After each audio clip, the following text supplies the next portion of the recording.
Oh my goodness. Thank you, Father, for the day. Audience, if you are watching or listening, I hope that you have an opportunity to allow yourself the space to hear from these incredible panelists. We are going to discuss the importance and the power of storytelling. We are all born into a story. We are born into other people's stories. And then all of a sudden, our story starts to, come to life. Um, of course, at first, we have exactly zero control over that story. And we are so dependent upon others. And just right now, I want to lift up all those that are continuing their lives to be dependent upon others and those that they are dependent upon. In this case, that's not going to be our conversation. Our conversation today is going to be about the importance of you sharing your story. Everyone is qualified to tell stories. So we're going to dive in here. I'm going to have to read a little bit about my guest because I'm covered in chills and I don't want to leave anything out. So we have Amy and Nancy Harrington. And these sisters, they're former Hollywood executives. Yay. Doesn't that just sound so glamorous? Who worked on major film campaigns and franchises like Harry Potter and Batman. Come on. How fun.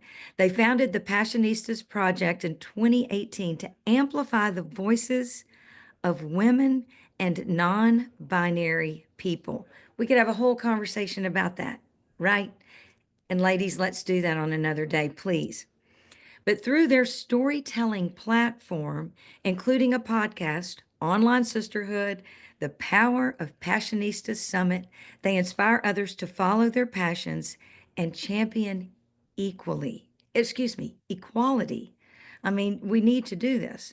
Drawing from their experience conducting over 1,600 interviews with icons like Rita Moreno, Lily Tomlin, and Laverne Cox, Amy and Nancy continue to spotlight authentic stories that empower and connect. Thank y'all for what you do. Now, before we start going on the questions, I want to introduce our special guest, Barbara Trotter Collins. Barbara and I have known each other for many, many years. She is dear on every level that you could possibly think of. She is also the owner and CEO of Wanted and Welcome. She's an artist, a wife, a mother of 6 daughters. Mic drop, we could close everything up now. I mean, you think about this. She works teaching art at a family camp year round. She has a passion to share the gospel with others, mostly with and through art, stories, and connection. Isn't that what it's about? Connecting? The power of Zoom. Thank you for the dreaded corona, I'm going to say, because look, we can connect globally. Okay, here we go. I want to start with the question, why storytelling? You know, how, why do you feel, each of you feel it is important, and how has it affected your life to date? So, Amy, let's get started with you. Okay. Hi, everybody. Thanks for having us here. And we're so excited to talk with both of you and about this topic. So, I mean, storytelling has been a part of our lives since we were born. And we came from a very creative family of a dad who was a advertising executive and our mom who he met in art school. And so we were always inspired to be creative and to tell stories. So from our childhood, the TV was always on, music was always going. We loved theater, we loved art, and we were encouraged to do all those things. So when it came time to choose our careers, not surprisingly, we all went into very creative fields. Nancy became a graphic designer and had a theater company in Boston, and I moved from Boston to California and got into, as you said, television and film, and telling stories on that epic scale was incredible to reach, millions and millions and millions of people through my creative association with movies and Nancy's work as she moved out to LA. She started to do Academy Award campaign ads for Miramax. So she really was expressing through this art form of graphic design and that creativity. So we were on this very large scale. And it was fantastic and it was really fun. And when we decided to move on together, we took a very circuitous route and ended up doing interviews. And we do red carpet interviews, but we also do archival interviews for the Television Academy Foundation that are 3 or 4 hours long. So we learned how to craft a story that was really starting at when someone was born and starting at how they want, ending with how they wanted to be remembered. So it was this arc of storytelling. And so Mm, for us, and now the work we do helping women write anthology books and help write their memoirs and express themselves through our community, I don't think we've lived a day where storytelling wasn't a part of our lives. And I think it's what connects us and gives us all humanity. I mean, it's how we get to know each other. It's why we are compassionate and empathetic to other people because we meet them. We learn mm, who they are and how can you not try and find understanding in someone when you talk to them and they share who they are? mm. You know, I love that because with all my heart, I believe stories allow us to become more curious Hmm. instead of judgmental, because we're born into stories as we talked about. And as those stories unfold, it's like, oh my goodness, I can't believe it never crossed my mind that that is why we are so different and yet so much the same.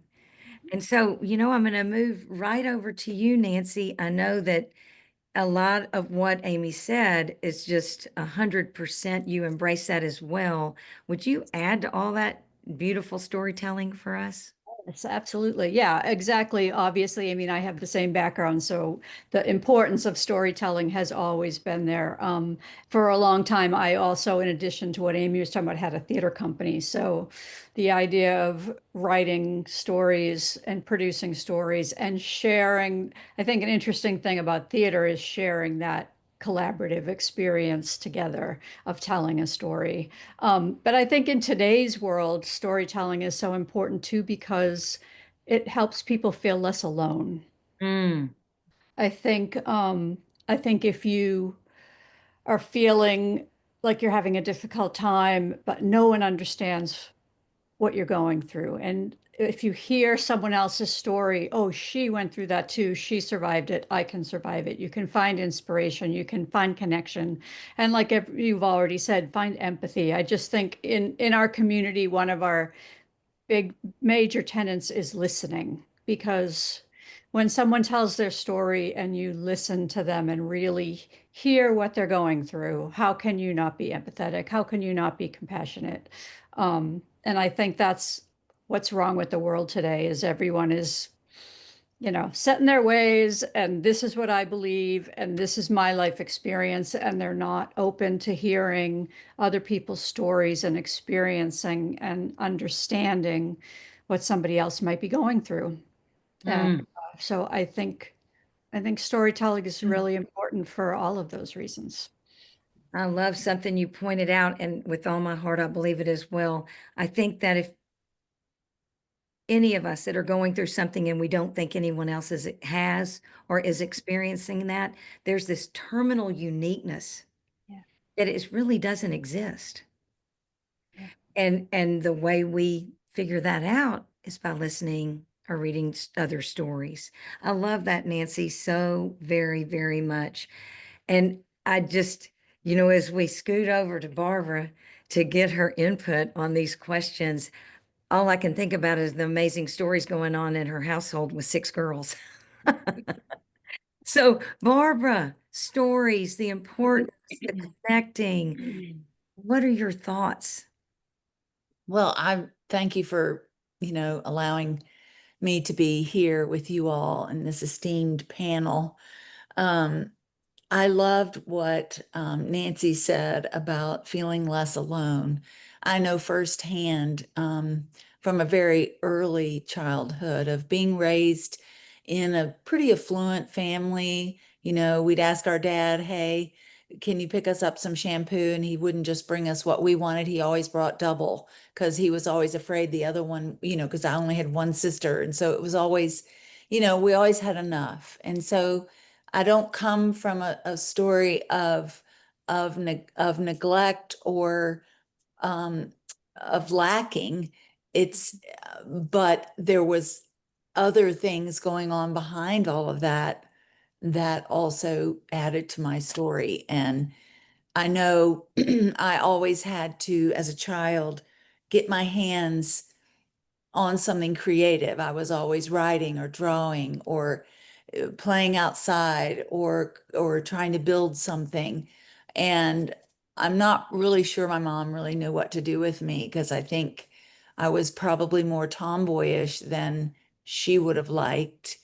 Um, Stories later that came out that confirmed in me feelings that I didn't understand as a child, but were revealed from a story told to me by a cousin. So, you know, all of those stories, again, when I came and found my half brother, I got into a relationship with a half brother, talked to his wife. She told me a story.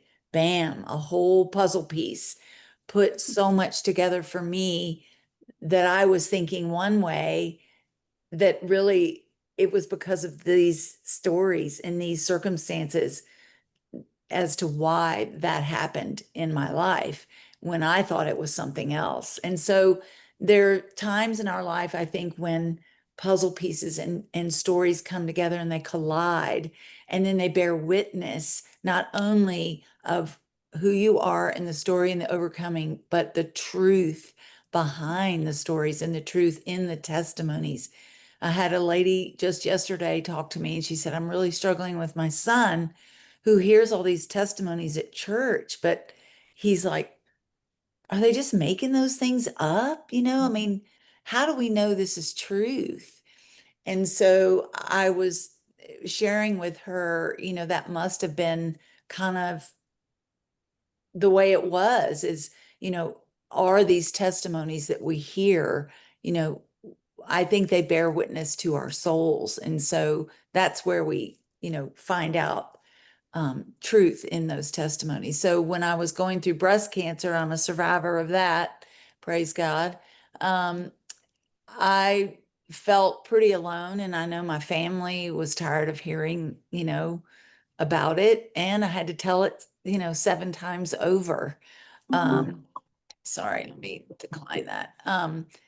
So telling it over and over and over again, you know, not only was repetitive to me, but also to them. And so I tried to figure out another way. So I started blogging and I just was writing it out, not think it really more for myself, just to get those feelings out. And then lo and behold, you know, all these people started reading it and they were going through the same. And I had a college friend say, my wife has been reading your blog and it's really helping her recovery. Mm. You know, so you just don't know sometimes, but you got to get them out there into the airwaves in order for them to do what they're supposed to do. Unbelievable. So the healing that takes place, and I know I want to repeat this for the audience. The healing that takes place in sharing your own story. You know, so as Barbara shared, it started for herself. And she was able to just dump the information out. And all of a sudden, as we talked about earlier, these stories connect us. And we don't know who they help. We have no earthly idea. So if we can get them out there, and in this day and age, we can. Barbara was blogging. My goodness, think about that. Y'all, these ARC stories, Amy and Nancy, that y'all helped people create. I just cannot imagine the healing that you all saw through helping these people. Was there so much healing? Yeah, it's interesting. I mean, even in celebrity interviews that we've done, we've had people reveal things to us that they haven't revealed, but they'll say that I've never spoken about this before. Um, and I think it comes because they know that we're there just to, like Nancy said earlier, to listen. And also I think when you start somebody talking about their childhood, which is always where we start those interviews, Mm-hmm. it cracks everything open. They're remembering things that they hadn't either thought about in a long time, or they maybe didn't want to think about, but Mm-hmm. they're telling, it starts to unfold. So then they're vulnerable, and then they're willing to kind of go there throughout the 3 or 4 hours. And really, that's what we try and do when we're working with women now, one-on-one, either for our podcast or our process for our anthology book and for our memoir writing is that we interview people. Mm-hmm. So, you know, we've read stories that people have written on their own, and sometimes they're fantastic, and sometimes you can tell that someone's kind of lost. Like someone said to us once, I don't know the questions to ask myself. And as the objective person, we can start to see the threads so that we can lead the conversation in a particular way that helps them tap into what the real heart of the story is. And the breakthroughs that we've seen, it's sometimes you almost feel like a therapist. It's like, oh, they Yes. didn't realize that connection, or oh, they weren't prepared to go there, but they felt comfortable enough with us that they're going there.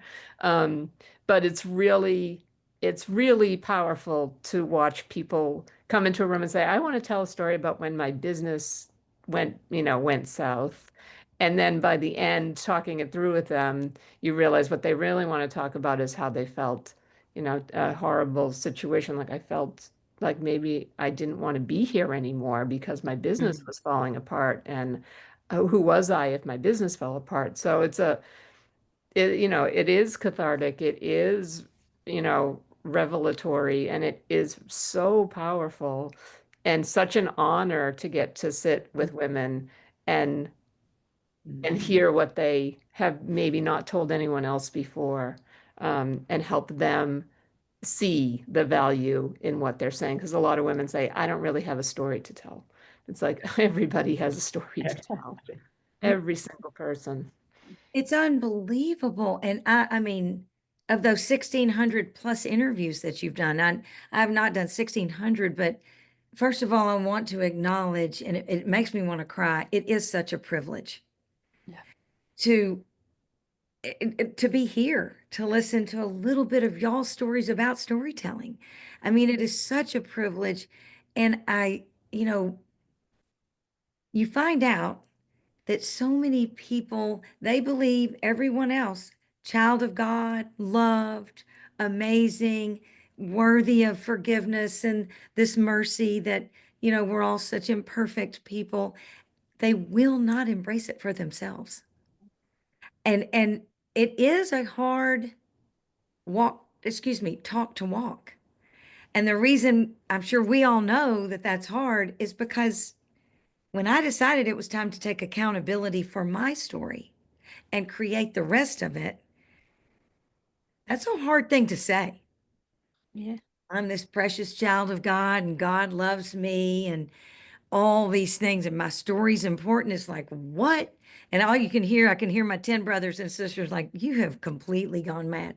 But I mean, is that, Nancy, is that true for you? Do you feel the same experience? Absolutely, absolutely. When Amy and I first started the Passionistas project, we are behind the scenes women. We are producers, we're writers, we're behind the scenes, we're interviewers, we're never in front of the camera. And the first few years we had the Passionistas project, that's what we were. And people kept saying, you should start getting in front of the camera. People want to see you. We're like, no, no, no, no, no, we don't have, it's not about us. It's about the women we're interviewing. And we didn't even have a picture of ourselves on our website. And then your marketing agent said, get that picture up. Yeah, yeah. And we finally, little by little, started dipping our toe into, Instagram lives or, the first few times we recorded a podcast, we were so nervous. But we finally started telling our story. And after telling it a few times, we realized like, oh, we are interesting. We do have a story to tell, and it is going to help people. And so yeah, so we started telling our story, and that's when we realized that by us telling our story, it was going to help other women, and we would be able to help the women in our community even more by being open and vulnerable and sharing our struggles and our joy and whatever was going on in our lives. That was going to help other women immensely. And so we were able to finally break through, and now we're everywhere. You can't shut us up. No, I know. I love it so much. Well, and I have to compliment you all. I could, this whole thing could be complimenting the three of you. However, what I do want to bring up is, as you are two of the most open-minded people I have ever met in my entire life, and I'm 110, and I have 10 brothers and sisters. I've met a lot of people. I'm just saying, it's really, it's awesome. Thank you. Thank you. And I know that's why y'all have been so successful in your interviewing processes. So congratulations on that. And I want to point out something that, Barbara, that you mentioned about this child talking to his mom. He said, I don't get it. How can this be real? And pre-show, Barbara and I talked a little bit about Jesus taught in parables. He taught in stories. For over, 2000 years, we have these stories that relate to us today. And, I'm not sure what you and that, mother shared with him, but the stories are too real. I mean, everybody can relate. And I love that because there's such peace there. And to know that it's the same.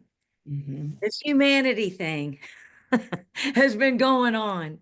We're the same, right? It's just we have different stories. And Nancy, to your point, if we would listen. So Barbara, I have to know, how did y'all share with that young man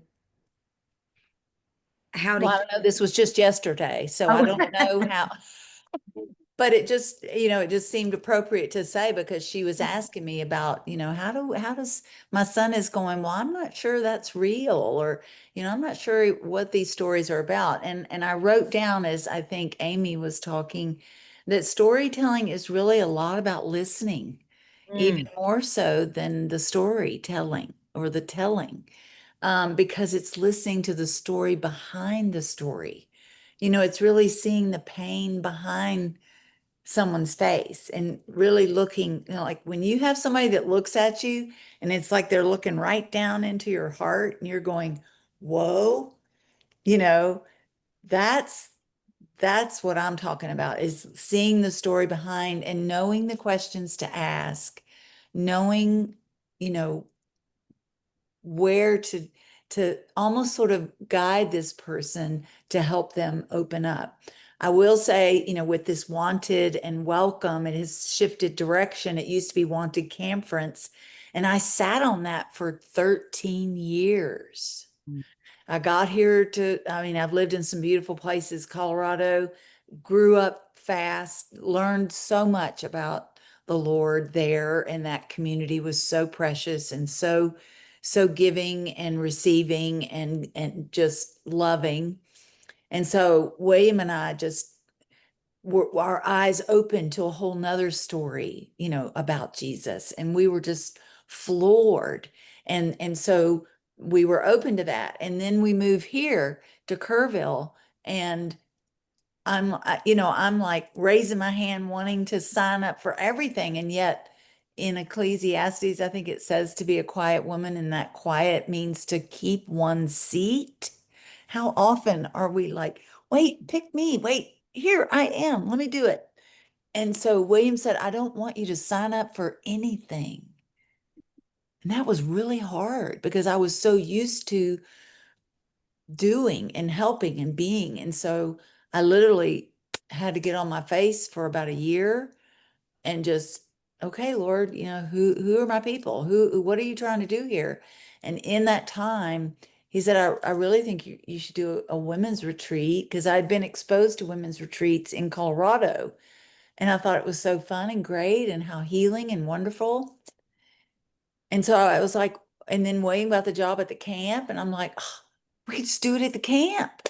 And I went to camp. I knew kind of all that. So anyway, but it took me 13 years of just watching, receiving, looking, planning, saying, I like that about that. I like that about that. And then mushing it all together into what I was calling wanted cameras. Yes, people were getting healed. People were getting baptized. People were coming to know the Lord there. I had incredible speakers. We followed one woman in the Bible and connected her throughout all of our stories and our food. Everything was centered towards that person. And this year, I just didn't feel like I was supposed to keep going in that direction and to operate more as a 501. And lo and behold, heaven came down to earth and Kerrville almost got washed away. So sorry. I'm sorry. Still a little rough. I know LA and California that y'all have been suffering with fires and things. And so anyway, but I just trust God through that whole process. I didn't know what it was going to look like, but now I'm starting to because I'm able to operate now more as a 501. And and that is really where my jam is. I love that. I love to see people get the help that they need, whether it be small or large. So anyway, that's how that all came about. You know what? And thank you for that. I think I may have shared, I'm not sure, pre-show with Nancy and Amy, but with the audience, just so you know, Barbara, one of the beautiful things that she does is that since the unimaginable happened there, she I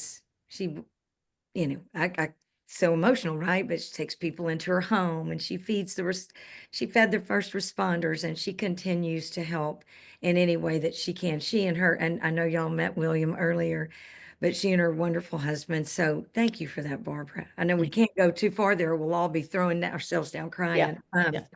But again, it's the story, right? And another thing that you had said earlier, Barbara, is you came from, let's say, an affluent family. And so, and I know Amy and Nancy can relate to this. Everyone thinks everything's perfect. Everyone thinks when you live your life in abundance, there must not be anything else going on. And even you had to get to a place to where we all have stuff. And all that stuff is part of our stories. And the next thing you know, we're all connecting regardless, really and truly, of economic situation, color, religion. It just doesn't matter, which leads us right back to Amy and Nancy speaking always to equality. And I just so appreciate it. I am just so beyond sad. We're coming to where we have to wrap things up. So I don't want to fast forward to this question, but I'm going to. I'm going to try to play within my own boundaries. And that is, I would love for each of you to share with the audience something that you want them to leave this conversation with about their story, about the importance of their story and the power of their story. Nancy, I'm going to ask you to please Great. share. I'd love to go back to something Barbara said very early in the conversation, and it was really beautiful. And an important thing I think people don't talk about is the problem when there's a lack of story, right? So when we grew up, we had a fabulous childhood. Like Amy said, very creative. We never wanted for anything. Our parents were so lovely and generous. But there was also like you said, Carol, our shadow side that wasn't talked about. And our father had some mental health problems, and it was never discussed. It was never talked about.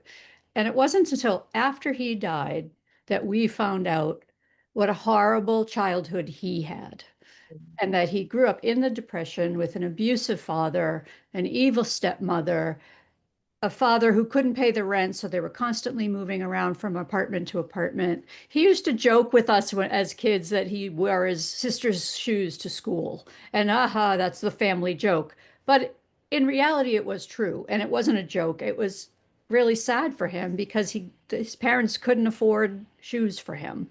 So, but we never knew any of that about our father. And if we had known that, imagine what a different relationship we could have had with him, and the struggle that he went through, how much more we could have helped. So I think there's another reason for storytelling, which is to help those around you understand you better so that you can connect better and love each other more and help each other more. So I agree with that. It's a deeper level, mhm. a deeper level. Yeah. Barbara, what about you? What would you like the audience to leave here with today about storytelling? Well, I'll say I was taking notes. And I think immediately I was just thinking that your story matters. Mhm. It matters on a couple of different levels. One, to those who are listening, it matters. And then it matters because every time you tell it, it becomes more of of your story, and it just weaves more truth into your story. And I think that's important, but it also encourages other people to share their story. For instance, my father-in-law came to a Lenten luncheon and they asked me to speak. I was totally bald. Because I was in the middle of chemo, I had a hat on, and and my daughter was over in Uganda on a missions trip. And I was like, y'all are a part of her story. You helped her raise the money so that she can go build a school in Uganda. So forever that audience knows they were a part of her story, and Mm. they were there listening to my story and in about her and about that whole process. But in that, my father-in-law was there. It inspired him to write a 790-page book called My Family. Wow. And it was amazing because it put everything into perspective for us. And all Yeah. the stories were in one place. And we all got to read them because we had heard just bits and pieces. And I'm really hoping to do that with my mom's side of the story because there's a lot of parts that are coming together that are so wonderful and healing. So trust the process and your story matters. That's what I would say. Beautiful. Thank you for that. 790 pages. I was going to say maybe I'd read it, but I don't know if I'm going to be able to do 790. It was 790 emails that he wrote. He didn't know how to do it, was way before AI and everything. And he's just writing emails. And so he would just send them off to all of us. And then finally he went into a printer here and he goes, "Can y'all put all this into a book?" And they did. That is so fine. You know, I have saved with my brothers and sisters. I have to get their permission, and trust me, it'll be a what is it, hung jury because there's some of them. But anyway, that is so beautiful. And Amy, what do you want to leave the audience with today? First of all, I just have to say, I just got chills from head to toe, Barbara, while you were saying all that. That's unbelievable. Hmm. Um, I think that it's the perfect, what I was going to say ties 100% into what Barbara was saying. Barbara got up and was willing to be vulnerable in front of a crowd of people. And in doing so, inspired someone to be vulnerable. And it's really hard, especially when you're staring at a blank screen and you are like, okay, I'm gonna do it. Like, how do I do it? It's really easy to write the surface level stuff, and that's good. Like, the facts are important, but if you can crack yourself open a little bit and be willing to go there and do that work where you're actually saying the thing you're afraid to say out loud, um, it's going to impact other people and it's going to help other people. And even if you help one person, isn't that worth it? And Mm. so write it down. You don't, if you write it down and you go, nope, I'm not ready to share this yet, you don't have to. It's totally up to you. get it out of yourself and then see, like, is now the time? Am I going to wait on this part? Um, but it's just you and the computer, or you and people like us who are trusted and cone of silence people. Just get it out of yourself, be vulnerable, and see what comes of it. Mm, I agree with that so much. And allow yourself to heal by getting it out of yourself, whether you share it or don't. I mean, Amy, 100%. Okay, so audience, there, y'all, what I love is y'all really set me up. Like the reason I do what I do, the whole purpose is to, for the audience, for each of you, for myself, for all of us to be okay with knowing that you're a precious child of God. You matter. Your story matters. And God does love you. And I know so often our stories don't, the part that we don't share doesn't reflect that, and how in the world to be thankful in something that is so unimaginable. And Barbara, we keep coming back to you, but what you went through and how you shared and you got up there, during life or death situation. And to know that he is in that story and we can lean on him for strength and courage. But, audience, I say it all the time, but it's the truth. And these incredible women have shared with you that your story matters, that you matter. You're a precious child of God and you're loved. I cannot thank each of you enough. And I just really thank you, Father. Thank y'all. I always say hook 'em because, we bleed orange over here. I know that game, right, Barbara? But here is the thing. Please come back. Let's check in. So the audience knows if you're listening and not watching, please click into the podcast because you will find how to contact each of these incredible women. Jump on everything you can with them. Follow along, support, ask questions. We're all here really and truly to connect and help each other. That's what it's all about. Thank y'all from the bottom of my heart. Thank you, you. Carol. It's beautiful. And as the audience know, I can never stop recording. It's like the one button I cannot see. It's so crazy. Find it either.